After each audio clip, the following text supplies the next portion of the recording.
Patna high court ने नेपाली नगर वाले मामले में 14 जुलाई तक स्टे लगा दिया है। मतलब कि 14 जुलाई तक वहां पर कोई भी तोड़फोड़ नहीं होगा। बुलडोजर लेकर प्रशासन वहां तबाही नहीं मचा सकती है। और जिस बात का डर नेपाली नगर में रह रहे लोगों को था कि प्रशासन देर रात में, जैसे पिछली बार 2:30 बजे रात को घुस गई थी, वैसे ही घुसेगी, तो कोर्ट ने सख्ती से इस मामले पर आदेश दिया है कि आप लोग बुलडोजर नहीं चला सकते हैं। प्रशासन ने यह भी कहा है कि आप लोग वहां पर कोई भी नया काम नहीं करेंगे। मतलब लोगों को हिदायत दी गई है कि कोई भी नया निर्माण वहां पर नहीं होगा। लेकिन वहां पर रह रहे लोगों को पटना की प्रशासन परेशान नहीं कर पाएगी। हमने देखा था कैसे कि पिछले रविवार को प्रशासन 2:30 बजे रात को घुसती है और 50 एकड़ जमीन खाली कराने के लिए 90 मकान को जमींदोज कर देती है। और उसके बाद पटना हाईकोर्ट ने सोमवार को उन लोगों को बड़ी राहत दी थी। आज जब सुनवाई हुई तो पटना हाईकोर्ट ने पटना के प्रशासन की धज्जियां उड़ा दी। कोर्ट कहती है कि देखिए पटना के प्रशासन बाबू लोग, आप लोग उस वक्त कहां थे जब ये सब अतिक्रमण का काम चल रहा था। मतलब कि जो बात नेपाली नगर के लोग कह रहे थे कि अगर हमने अतिक्रमण करके घर बनाया है, तो जब हम घर बनवा रहे थे तो पटना प्रशासन के लोग कहां थे। और कोर्ट ने भी इस बात को दोहराया है।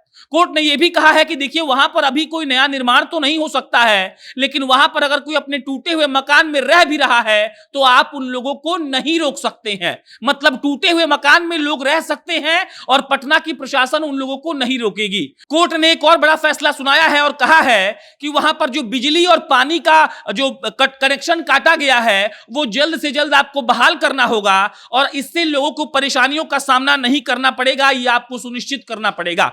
मतलब ये कि कोर्ट कह रही है कि पटना के नेपाली नगर में जो लोग रहते थे वो अपने टूटे मकान में रह सकते हैं, बस वहां पर कोई नया निर्माण नहीं होगा। उसके बाद कोर्ट ने यह कहा है कि आपको बिजली और पानी का जो कनेक्शन काटा गया है वो कोर्ट को बहाल करना पड़ेगा। और कोर्ट ने कड़ी फटकार लगाते हुए पटना के प्रशासन को कहा है कि आप लोगों ने बिना किसी को व्यक्तिगत नोटिस दिए ये सब कारनामा कर दिया और ये आप लोग अब 14 जुलाई तक नहीं कर सकते हैं। और 14 जुलाई को कोर्ट ने कहा है कि डीएम साहब आएंगे, पेश होंगे, सीओ सदर पेश होंगे कोर्ट में, हाउसिंग बोर्ड के एमडी पेश होंगे और ऑफिसर जो है स्टेट ऑफिसर वो भी पेश होंगे और कोर्ट उन लोगों से सवाल जवाब करेगी। और उसके बाद इस बात का फैसला लिया जाएगा कि नेपाली नगर मामले में क्या करना है। 14 जुलाई 2022 मतलब आज से 7 दिन और 7 दिन तक वहां पर कोई प्रशासन का बुलडोजर नहीं जाएगा। नेपाली नगर के लोग इस बात को लेकर परेशान थे कि प्रशासन वाले आकर हमको परेशान करेंगे, वो लोग हमको तंग करेंगे। लेकिन बहुत शानदार फैसला हाईकोर्ट ने सुनाते हुए प्रशासन से सवाल पूछा है कि जब वहां पर अतिक्रमण जब हो रहा था तब आप लोग कहां थे। और उसके बाद उन्होंने कहा है कि भले वहां पर अभी कोई नया निर्माण नहीं हो सकता है, लेकिन अगर कोई आदमी है जो अपने टूटे हुए घर में रहना चाहता है तो आप लोग उनको नहीं रोक सकते हैं। और अगर आपने वहां बिजली और पानी की जो कनेक्शन थी उसको काटा है तो आप उसको जल्द से जल्द बहाल करिए और वहां पर आप लोगों के चलते किसी को भी परेशानी नहीं होनी चाहिए। रविवार को जब प्रशासन बुलडोजर लेकर पहुंची थी तो बहुत बड़ा बवाल हुआ था नेपाली नगर में। लोग इस बात को लेकर कोहराम मचा रहे थे कि अब वो कहां रहेंगे। प्रशासन अचानक से आती है और मारपीट करने लगती है। प्रशासन आती है और कहती है कि घर खाली कर दीजिए, 2 घंटा में आपका घर हमको तोड़ना है। और इसको लेकर जब लोग बवाल करने लगे तो सोमवार को मामला हाईकोर्ट में पहुंचा।